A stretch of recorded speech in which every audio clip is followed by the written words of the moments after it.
आसपास के वर्ल्ड में इतने बिजी हैं कि उन्हीं समस्याओं को लेकर इतने प्रभावित होते हैं, इतने पीड़ित हो जाते हैं उस समस्या में कि उनकी जिंदगी दुभर हो जाती है। वो बोलते हैं कि हम कल खुश होंगे, आज तो अचीव कर लेते हैं, आज परीक्षा अच्छे से दे देते हैं, पास हो जाएंगे, जब नौकरी करेंगे। यू कैन विन में एक बहुत अच्छी स्टोरी है। एक व्यक्ति सोचता है, जब वो बड़ा होता है तो सोचता है जब मैं 10th पास कर लूंगा ना तब मैं खुश होऊंगा, जब मैं 12th पास कर लूंगा ना तब मैं खुश होऊंगा। ऐसा करते करते हुए फिर सोचता है मैं कॉलेज पास कर लूंगा ना तब खुश होऊंगा, अपनी खुशी को पोस्टपोन करते हैं। वो बोलता है फिर मुझे जब जॉब लग जाएगी ना तब मैं खुश हो जाऊंगा, अभी तो खुश होने का टाइम नहीं मेरे पास। फिर बोलता है जब मेरी शादी हो जाएगी ना तब मैं खुश होऊंगा, अभी तो खुश होने का टाइम नहीं मेरे पास। मेरे बच्चे हो जाएंगे ना तब मैं खुश होऊंगा, अभी तो खुश होने का टाइम नहीं मेरे पास। फिर जब बच्चे स्कूल जाने लगेंगे ना तब मैं खुश होऊंगा, जब बच्चों का ग्रेजुएशन हो जाएगा ना तब मैं खुश हो जाऊंगा, जब बच्चों की शादी हो जाएगी ना तब मैं खुश हो जाऊंगा, जब बच्चों के बच्चे हो जाएंगे ना तब मैं खुश हो जाऊंगा, जब बच्चे के बच्चों की शादी हो जाएगी ना तब मैं। हमें हमारे बूढ़े घर के देखो कैसे, ऐसी तो मेरे सामने बस तेरी शादी हो जाए बस। हमारे यहाँ बूढ़े कैसे देंगे, बस मेरे सामने मेरी बेटी की शादी करवा दो, मैं खुश। दादी बोल रही है मेरी पोती की शादी करवा दो, बस मैं गंगा नहा लूं। उनकी इच्छाएं ही खत्म नहीं होती। वो आउटर वर्ल्ड में इतने ज्यादा लग गए हैं कि उनकी इच्छाएं खत्म नहीं होती। बुद्ध बोलते हैं इच्छा ही सभी बुराइयों की जड़ है। इच्छा खत्म करो, जिंदगी में खुशियां ही खुशियां होगी। लेकिन हमारे आसपास के लोग ही बोलते हैं इच्छा नहीं होगी तो जिंदगी कैसे जिएंगे, इच्छा नहीं होगी तो जिंदगी कैसे जिएंगे, तो जिंदगी मरी हुई जिएंगे। अधिकतर लोग मरी हुई जिंदगी क्यों जीते हैं, उनको इच्छाएं बहुत सारी इच्छाएं। मुझे बहुत नाम कमाना चाहिए, मैंने बहुत पैसा कमाना चाहिए, बहुत कुछ होना चाहिए मेरे पास, मैं जब बाहर निकलूं तो लोगों के कारवां चलना चाहिए, मेरे सिग्नेचर लेने चाहिए। इसी आउटर वर्ल्ड में वो पूरी जिंदगी निकालते हैं, वो खुशी नहीं होते, मरते हैं लास्ट तक। जब मर भी रहे ना तब भी आखिरी समय चल रहा, हलवा खिला दो। मेरी दादी जब जा रही थी तो बोल रही चिकन खिला दो। आखिरी इच्छा तभी भी बची थी, और ये इच्छा खत्म नहीं होती पूरी जिंदगी के साथ, कभी नहीं खत्म करता है कि कभी तो इच्छा मुक्त हो जाऊं। तो बोले सब बिना इच्छा की जिंदगी चल सकती है, बुद्ध की चल रही, कृष्ण की भी चल रही, स्वामी विवेकानंद की भी बिना इच्छा की जिंदगी चल रही है। कोई इच्छा ही नहीं है, कुछ पाना ही नहीं है, कोई पोस्ट ही नहीं चाहिए, कोई एजुकेशन ही नहीं चाहिए, कोई सफलता चाहिए ही नहीं। सफलता मिलेगी तो आउटर वर्ल्ड की मिलेगी, इनर वर्ल्ड की थोड़ी मिलेगी।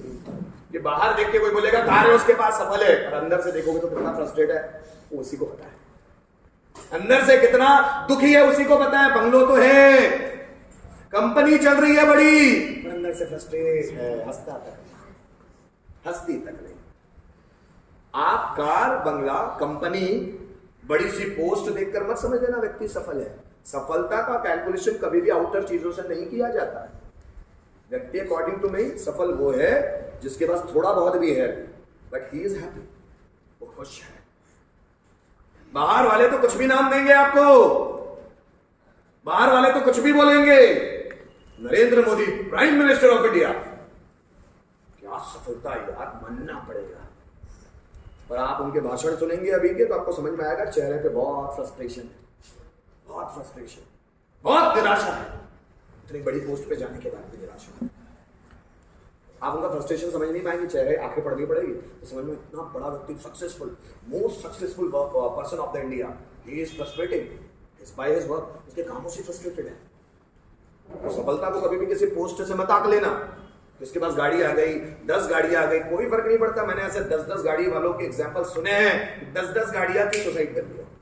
अगर खुश होता तो सुसाइड नहीं करता ना। 2017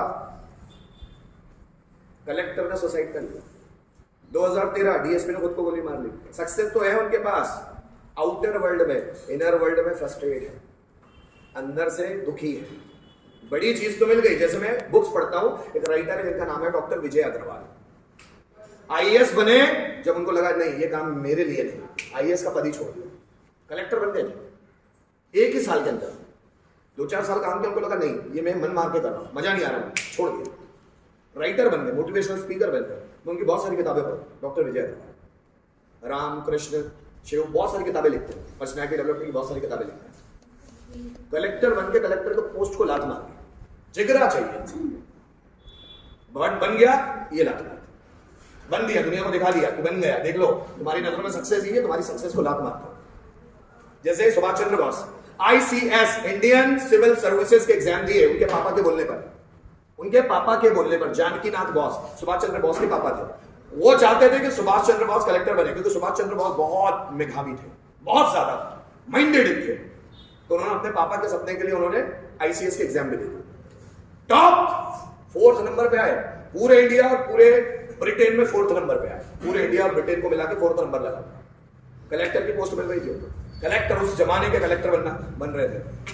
अपने लोगों का खून नहीं चूसूंगा मैं कलेक्टर बन के, छोड़ दिए। पापा आप चाहते थे ना कलेक्टर बनूं, बन गया, पोस्ट मिल गई। आपकी अंग्रेजी सरकार ने मुझे पोस्ट दे दी मेरे टैलेंट पर, और मैं करूंगा नहीं, की ही नहीं, छोड़ दी, लात मार दी। उनको आप सफलता समझते, उसको लात मार देते हैं। भगत सिंह चाहे तो बहुत अच्छे अधिकारी बन सकते थे, लात मार दी। बूढ़ा अगर हंस रहा है बुढ़ापे तक, समझ लेना उसने जिंदगी बहुत अच्छे से जी। जिस दिन आपकी हंसी खत्म हो जाती है, आपकी जिंदगी खत्म हो जाती है। हंसता, अगर व्यक्ति हंसता हुआ ही नहीं है, वैसे भी तो वो डेड बॉडी है, वैसे तो वो मरा हुआ है। यही तो थॉट बोल रहे हैं। अगर आपके चेहरे से हंसी ही गायब हो गई है, पढ़ाई के टेंशन में, करियर के टेंशन में, घर पारिवारिक जिम्मेदारियों के टेंशन में हंसी ही खत्म हो गई, और वैसे भी तो मर गए। अब कौन से जिंदे इंसान की तलाश है? हम मरा हुआ उसको मानते हैं जिसकी डेड बॉडी जलाने गए। मरा हुआ इंसान वही है जिसने हंसना ही छोड़ दिया, जिसकी जिंदगी में अब रोमांच बचा ही नहीं, जिसकी जिंदगी में अब कोई खुशी बची ही नहीं। जब वो बचा ही नहीं तो